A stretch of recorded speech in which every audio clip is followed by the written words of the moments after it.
ప్రతి అన్నం మెతుకు మీద తినేవాడి పేరు రాసుంటుంది అంటారు. అలాగే ప్రతి కథ ఏ నటుడి దగ్గరికి వెళ్ళాలనేది ముందే రాసుంటుంది అనేది ఫిలిం ఇండస్ట్రీలో వినిపించే మాట.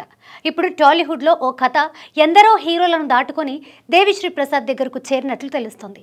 ఈ కథతో ఆయన హీరోగా ఎంట్రీ ఇవ్వబోతున్నట్లు సమాచారం. కమెడియన్ వేణు ఎడ్లండి దర్శకత్వంలో వచ్చిన మొదటి చిత్రం బలగం విమర్శకుల ప్రశంసలతో పాటు ప్రేక్షకుల మెప్పు పొంది ఘన విజయాన్ని సొంతం చేసుకుంది. ఆ తర్వాత నాని హీరోగా ఎల్లమ్మ అనే సినిమాని ప్రకటించాడు వేణు. అయితే నాని ఇతర సినిమాలతో బిజీగా ఉండడంతో ఈ ప్రాజెక్ట్లోకి నితిన్ వచ్చాడు. ఆ తర్వాత నితిన్ నుంచి శర్వానంద్కి, అటు నుంచి బెల్లంకొండ శ్రీనివాస్కి ఈ ప్రాజెక్టు వెళ్ళినట్లు వార్తలు వినిపించాయి.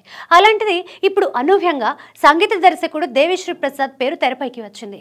ఎన్నో బ్లాక్ బస్టర్ ఆల్బమ్స్తో సంగీత దర్శకుడిగా గొప్ప పేరు సంపాదించుకున్న దేవిశ్రీ ప్రసాద్ హీరోగా ఎంట్రీ ఇచ్చే ప్రయత్నాల్లో ఉన్నట్లు కొన్నేళ్ల క్రితం వార్తలు వచ్చాయి. కానీ ఎందుకనో అది జరగలేదు. అలాంటిది ఇప్పుడు ఎందరో హీరోలను దాటుకొని వచ్చిన ఎల్లమ్మ కథతో హీరోగా ఎంట్రీ ఇస్తున్నట్లు ఇండస్ట్రీ వర్గాల్లో బలంగా న్యూస్ వినిపిస్తోంది. అదే నిజమైతే హీరోగా దేవిశ్రీ ప్రసాద్కి సాలిడ్ ఎంట్రీ దొరికినట్లే. ఎల్లమ్మ సినిమా దిల్ రాజు ప్రొడక్షన్స్లో పాన్ ఇండియా ప్రాజెక్టుగా రూపొందించడానికి సన్నాహాలు చేస్తున్నారు. ఈ మూవీ హీరోయిన్ విషయంలోనూ సస్పెన్స్ నెలకొంది. సాయి పల్లవి, కీర్తి సురేష్ వంటి పేర్లు వినిపించాయి. మరి ఫైనల్గా ఎవరి దగ్గరికి వెళ్తుందో చూడాలి.